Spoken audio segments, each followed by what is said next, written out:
You believe it, kids in Connecticut are heading back to school or already at school, and one local school bus driver says there's a safety lesson for many parents.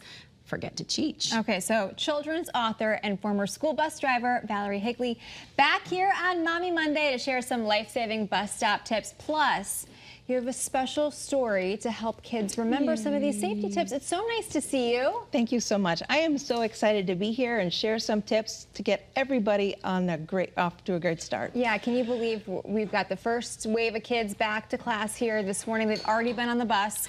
So what are you telling not only parents, but the students themselves who are getting ready to stand at the bus stop once again this year? Okay, so the first and most important thing is we know that the school bus, the big yellow school bus, is actually 70 times safer than taking your car to school. Wow. And so with that in mind, according to the National Highway Traffic and Safety Administration, there is what they call a danger zone around a school bus. It's the area that's 10 feet around the entire perimeter. So if you're waiting at the bus stop and you see the bus approaching, you just want to wait for it to stop completely before walking over to board. If you have to cross the street at your bus stop, you just always want to cross in front of the bus. And most importantly, if you drop something outside the school bus, please always wait to get your bus driver's approval to pick it up. You just really need to get that confirmation the bus driver knows you're going to be bending over near the school bus. So on the daily routine side of things, it's great to get out there and practice if you haven't gone back to school yet.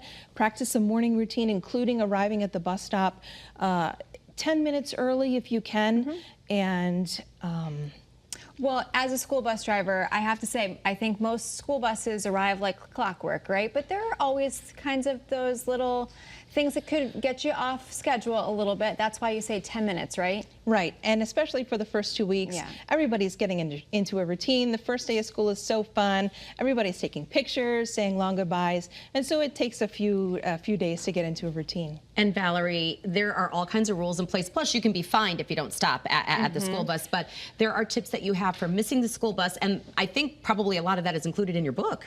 So I'm so glad you mentioned that. According to the latest study, in a one-day survey, there was over 67,000 drivers who passed a school bus stopped with the sign out and the lights on. Can you say that number again for over people? 67,000 in one day in our country. And so it's our responsibility to do our due diligence as community members to know where the bus is. If we have a house that the bus drives near, just leave a few minutes extra time in our schedule to accommodate for that delay. Yeah, and we started talking about it once again this morning. You know, it's again like clockwork.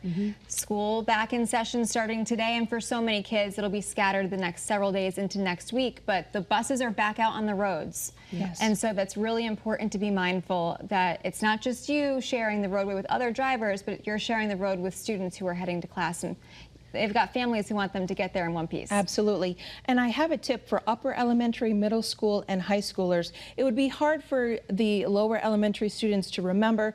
Everybody's stuff needs to be put in their school bag. Keys, phone, the water bottle needs to be properly stowed so that when they're getting off the bus, they can hang on to those handrails. And for those upper elementary, middle school, and high schoolers, before you take the last step off the bus, just take a look to the right and make sure that the coast is clear. Very, very good. All right, Valerie, before we go, from missing the bus to all kinds of safety tips, you've got a book. Tell us quickly about that before we wrap. So Shaman Rides the School Bus is an easy way for parents and teachers to teach school bus safety and have great conversations. You can get it on Amazon or you can get it on my website, shamanridestheschoolbus.com. All right, very good. So I think, do we have that board to give everybody the information there? No, we do not. But repeat that one more time for everybody. It's shamanridestheschoolbus.com. Very good. Valerie, thank you so much. Thank you. Thanks, Great Valerie. tips. Amazing tips and an amazing stuffed animal to go along with it. You can find more conversations like this on Nicole's podcast, Mommyhood Unscripted, from safety tips to vacation help and more. Find it everywhere you get your podcasts. All right.